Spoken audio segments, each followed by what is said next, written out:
Welcome to San Joaquin Spotlight, a public affairs program featuring conversations about life in the central San Joaquin Valley. This program is brought to you in partnership between KFSR 90.7 FM and CMAC Fresno. I'm your host, Sevag Tateosian. This week we're talking about music with Brenda Myers, the director of We Got the Beat. Brenda, welcome to the program. Thank you very much. Tell our audience what We Got the Beat is. Well, We Got the Beat is what I call a youth percussion band.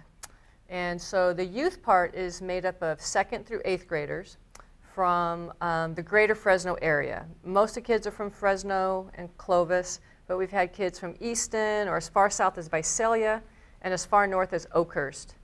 And if you're willing to make the commitment to driving your child in and being part of this, then we'll take you. Is there a jurisdictional requirement? I mean, let's say that I live in Bakersfield and I'm watching the program and I hear you. Can I become a member or can my kids become a member? It's definitely possible. That's a long drive to make. And we do play performances oftentimes during the week as well. So there's a lot of commitment there. If you want to make it, I'm not going to say no. I did have a girl once, a family who came from Stockton. And they were going to try to do the group, but they just realized it was just not going to be enough. Do you think there are other organizations that do what you do in the other areas? There's one. Okay. And it's the one I saw that inspired me to have my own group. I'm going to ask you how we got the beat started. Okay.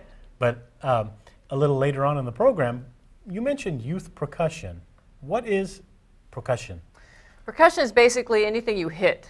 To percuss something is to strike it with something. So, but for us, what it means is drums, any kind of drums, drum set, conga, bongo, timbales, chimbaos, which are a Brazilian drum, surdos, which is also Brazilian, and then marimba, vibes, xylophone, and bells. That's our melodic component. That's why we can play classic rock, Latin, and jazz tunes, because we can play melodies and harmonies and bass lines on those instruments. If somebody has an instrument that you didn't mention and wants to play in your band with that instrument, how does that happen? When you come to our band, you play our instruments. We're fully set up. You don't need to bring your own instrument in order to play in our band. We have our instruments that you would play. It's not to say we wouldn't have guest artists, which we have, and that play other instruments, saxophone, violin, anything else, trumpet. We can add you in as a guest artist, but our band is all made up of percussion instruments. Is there a cost to parents for having their kids perform? I mean, you mentioned that you have all the instruments that they would need. Is there a cost to become a member? There is a cost to being part of We Got the Beat. And so the first thing you do is you sign up and come to our camp in June. That's the first step. So you can go to our website, which is wegotthebeat.org, and you can go to the camp page and you can download and you can take a look at the registration form. You can see what the camp's about. And that's the first step, to see if you like it. And if you like it, then you come and come back in August, and we do a month of rehearsals. That's all. You do pay for that, but it's only a month. You try it, see if you like it. If you like it and we feel like your child is going to be this is going to be work for them and work for you as a parent and work for us as the group, then we ask you to sign a contract. And if you sign that contract, you're a member of We Got the Beat for the school year.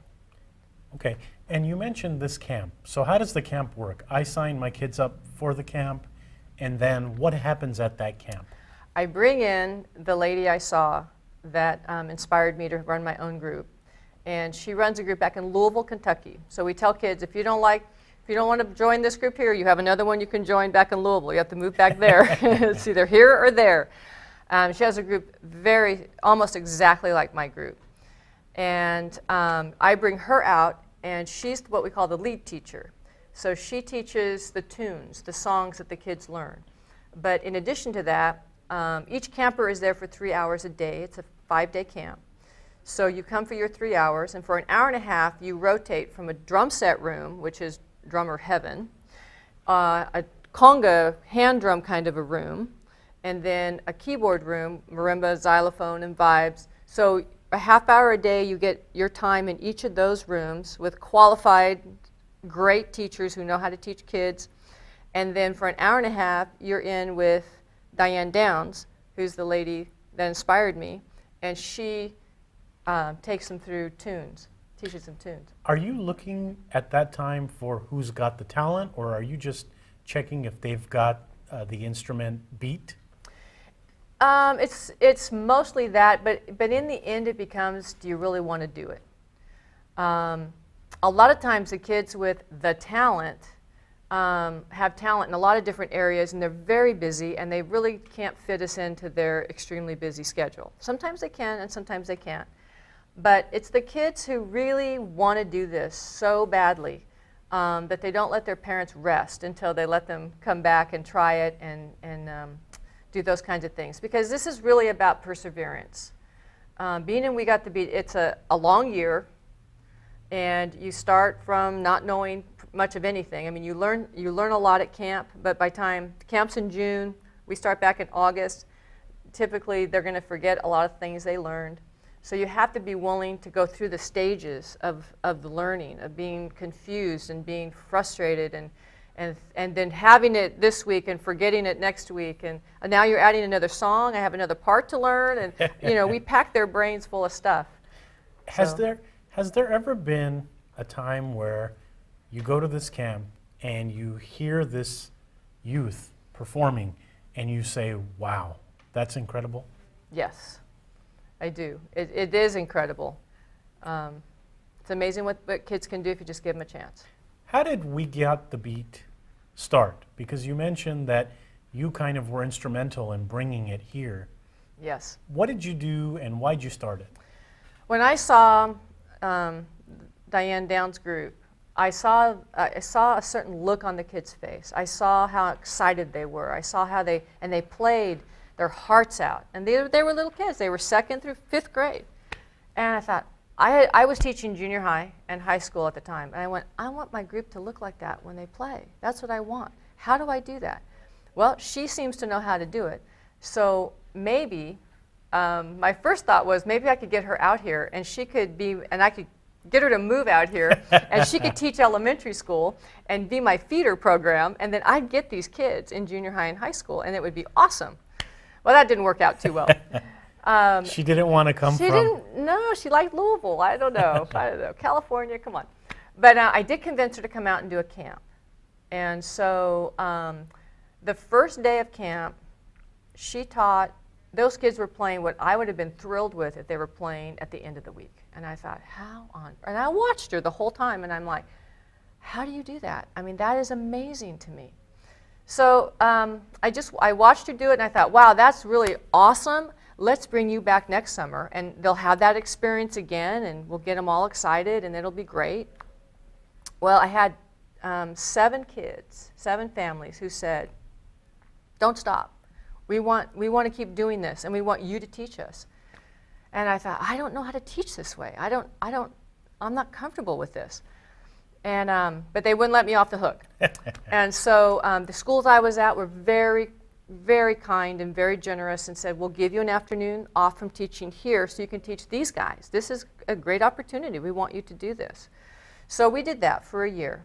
And while we were doing it, we went and played at all their their school's Christmas programs. We took these little 7 kids, and we had like 3 tunes we could play, and we played before their Christmas concert, just as people were coming in. And then later in the year, we went around to each of their schools and played an assembly. We knew about 5 songs by then. So we played an assembly at their school, and we kind of drummed up business for the camp for the following year. So the first year, I had 32 kids at camp. Okay. The following year, I had 60 kids at camp and another 30. I couldn't figure out where we would put them, and I had to only take 60 kids. That's all I could figure out. And so, I was ready to do this all again, and we were going to do it. And then, just things that were going on at the time, it was very clear that I was supposed to my time was up with the school district, but my time was not up with this group. And I thought, wow, okay, that's great, but what am I going to do about that? And so I called my friends at People's Church because they had told me back in the fall of that year, that was the year of 2000. Okay. So they had talked to me about this performing arts school, People's School of Creative Arts. They were starting, and it was basically a collection of private teachers, and they wanted me to come and be their percussion teacher. And I thought, I can't do that. I'm teaching in the schools. It's too much. I can't even think of that. But when I was really beginning to feel like I needed to stop the school system, and I needed to concentrate on this group. I knew they had the basic instruments that I needed. They had a marimba, they had a set of vibes, they had a xylophone, and they had a set of bells. I had some personal instruments, but I needed about 3 times that many. So at least they had that much. And they had a space. And so I called them up and I said, oh, I'm ready to come over and teach, but I'm bringing this group, and it's huge and it's loud. And At that time you had 60 students? Or how many at that kids? time I had, after the camp, we had 21. Okay. So I tripled in size that second year. So, so they brought me on, and they found a spot for us to practice, and that's how we started. Wow, congratulations. Yeah. Seems like you've grown quite a bit. Yes. You mentioned that you performed at various venues, and you have a performance coming up now in the near future. Talk about the performance, what to expect, and where it is. Yes, we are thrilled to be bringing our friends, the Humboldt State Calypso Band from Humboldt State up in Arcata, California. They're coming, and they are making a point to stop off in Fresno, and they're on a tour. They're going to do an extra night and stop off in Fresno on March 17th at Roosevelt High School, 6 o'clock p.m., and they're going to play a steel drum concert. Now, steel drums are percussion instruments because you do play them by striking them, but what they actually are, in reality, are 50-gallon oil barrels. 50-gallon oil barrels. 50-gallon oil So they're not barrels. drums, they're just these oil barrels. They've come to be known as drums, but that's actually what they are. They're from Trinidad. The drums themselves are from Trinidad, and it all started because in World War II, Trinidad was sort of a dumping ground for oil barrels that the United States and other countries were using for the war, and they just dumped all these oil barrels on their island.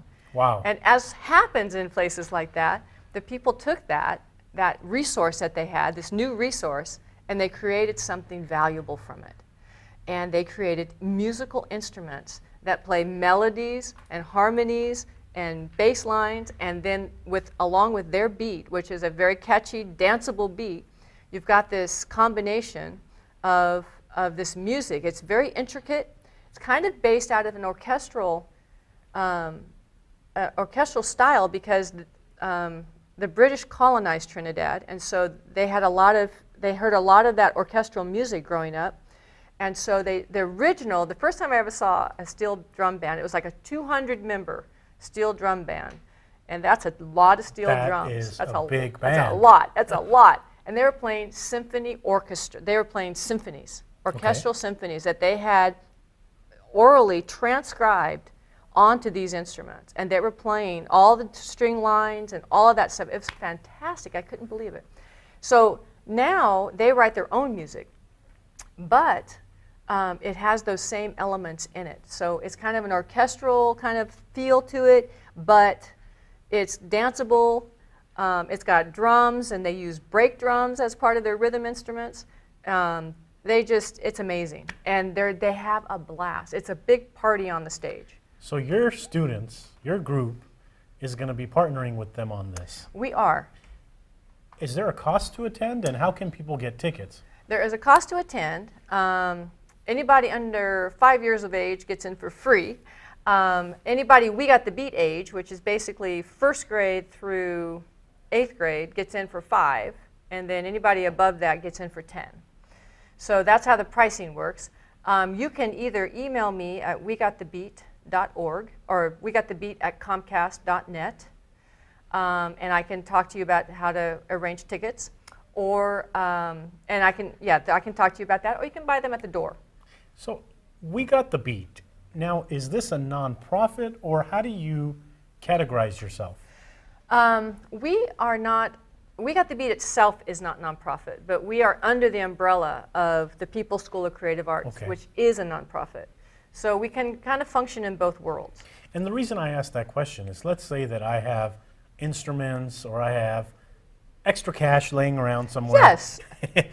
And I donate to you. Is that tax deductible? It's tax deductible if you donate it to People's School of Creative Arts, but in our name. Okay. We Got the Beat. When we get the funds or we get the instruments, but it has to go through them. We Got the Beat, the name. How do you come up with this? Because every time I say it, I do a little dance move. Yes, you do. Kind of hard not to. You know, that was another good friend of mine. We were, when we wanted to do this camp, she was helping me make up a brochure, and I said, well, we got to have a name for this camp. I don't know what to call it. Something about the beat. We have the beat, get the beat, let us help you get, well, I don't know. And she goes, what about We Got the Beat? Okay, and that's a go-go song. So that was a pop song at the time, or right around, or I was older. But I think that's why I do a little dance move every time I hear that song in my head. Yeah, so it's like, okay, let's try that. And the first year I had the group, I said, now, we called the camp We Got the Beat, and we could be called We Got the Beat, or we could be called whatever you want. This is your group. What do you want? And nobody could think of a better name. So we kept We Got the Beat. There's something that you're a part of called AID, A-I-D. Can you talk about that? Adventures in Drumming. Okay. That's classes that I hold. And the group classes, and I tell people I teach you how to drum the We Got the Beat way. So it's learning how to play drum set, conga, bongos, timbales, all kinds of shakers. And if you stay around long enough, then we start learning tunes and how all that applies, how to play solos, how to do all that kind of stuff. But it's just a class. It's not a performing group. So sometimes that's a good fit for those who don't have time to do full out We Got the Beat with that commitment. They have an hour a week they can give. And so if that's the case, then that's a good fit for them. You keep mentioning band when it comes to time to talk about your organization and your musicians. What is the difference between a band and a choir or an orchestra? Because we hear those three kind of interchangeably, but I don't believe that it would be fair to use them that way. Well, I ask that question when I have new students. I tell them, what makes a band? And so, and of course, the answer for that is people who play together, who come together and play. And I said, well, okay, so a choir is a group of people singing together.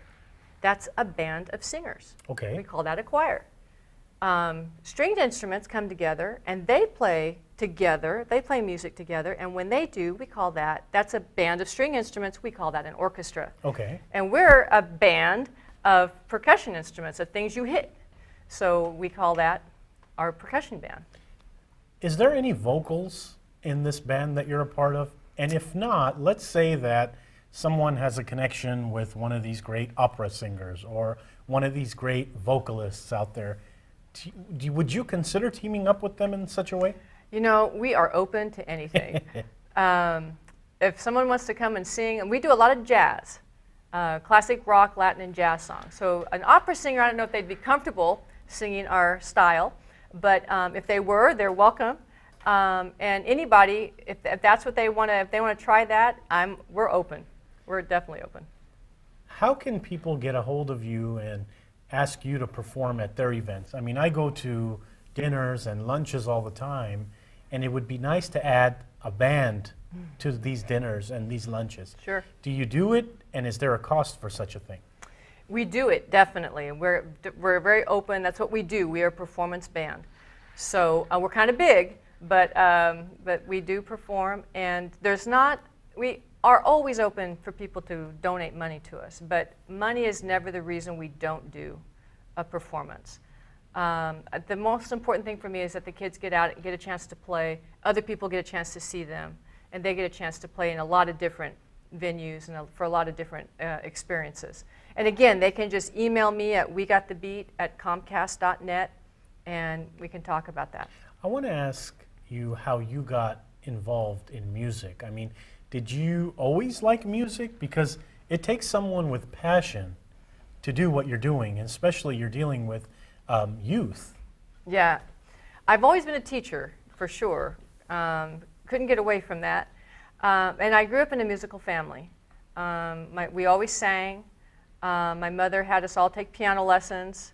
As soon as we were 8 years old, that was the age that the teacher was willing to start us. And then I sang in choirs in school all the way through. I played in bands. I played flute, though. I didn't play drums in band. I played flute in band. Back then, girls didn't necessarily play drums, kind of unusual. But I loved drums, and I was always listening to the drummers. And my brothers were in bands, and I would listen to their drummers and things like that. And so finally, when I graduated from high school, I told my mother, I think I want to study drums. And she looked at me and she said, well, we've given you piano lessons and we've given you flute lessons, but if you want to do drums, you're on your own. And so I did. I started taking private drum lessons, and then about a year and a half later, I started in at Fresno State to study music and to study percussion, which is, and more orchestral percussion. So that's timpani, the big kettle drums you see in the orchestras, plus the marimba and vibes and xylophone and all of that, and snare drum and all of those kinds of things. So can you tell our audience how to find out more information about We Got the Beat? Go to wegotthebeat.org. That's our website, and on there, there's all kinds of information about us. We have YouTube videos on there. What's on your YouTube videos? Because I did see that on the website. So do you film your performances and then air them, or talk about what people can find and how to find on YouTube? You know, if you just type in We Got the Beat Youth Percussion Band, that's the fastest way to get to a list of our songs. But on our website, we have our big songs that we've done. And yes, we do film our concerts, like big concerts, fundraising concerts, special concerts. And so we film those, and then if we feel like it's worth putting up on YouTube, then we do for the public to see. But sometimes we'll film it just so the kids can watch them and learn. That was good, this wasn't so good, you know, you look great here, but you were looking kind of bored over there, you know, so educational videos, you know. So we film a lot. Have you been in Fresno your whole life? I have. And talk about if this is an area where we have great musicians. A lot of times people will say, if you want to find good musicians or great musicians, go to the bigger cities. But your experience, what are you seeing? There's a lot of good musicians here in Fresno. If you go on art hop or jazz hop nights and you see the bands down there, you'll see a lot of these guys. A lot of them now are teaching.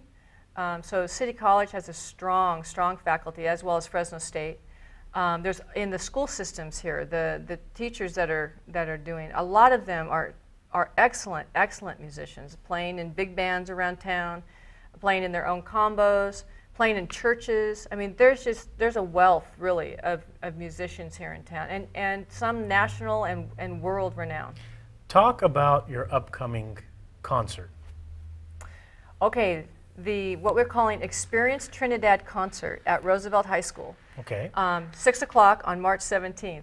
We are bringing this band of steel drums here to town. And these guys, we saw them a couple of years ago at Fresno State on a day of percussion that happened there. And my kids just thought they were the coolest thing in the world because of the energy that they played with and just style of music that they played with. And when the Humboldt kids saw my guys, they thought they were the best thing they'd ever seen. So we had this mutual love and respect right away. And so there was such a great night. We started thinking, how on earth could we do this again? How could we collaborate? So I thought, well, they came here, so we need to go there. So last year, I took the group from Fresno all the way up to Arcata. That's a 10-hour bus ride. Wow. So we drove up there and we played. They put us on their spring concert, which is huge because they actually had to boot one of the groups off their concert so that we could come and play there. And it was probably the most fulfilling concert we had ever done because of the energy in that room. The audience there, they were screaming for us before we ever came out to play. And after every solo, after every song, they were so energetic. And the Humboldt State guys, they were dancing for every song we did. I mean, they just gave us so much. It sounds like you impressed them. We did, but they were ready. They were ready to be. They were just going to be on our side no matter what, really. But what that did for the kids, they played better. Everything played better. Everything was more energy. Everything was just awesome that night. How can people get in contact with you to either purchase tickets or to sign their kids up? The best thing to do would be to email me at wegotthebeat@comcast.net. That's probably the fastest way to get to me, and I can respond to you there. I'd be happy to.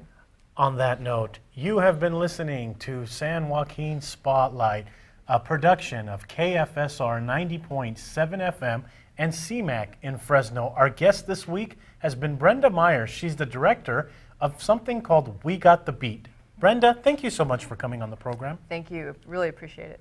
That's all for this edition of San Joaquin Spotlight. My name is Sevag Tateosian. Join us next week for a new edition.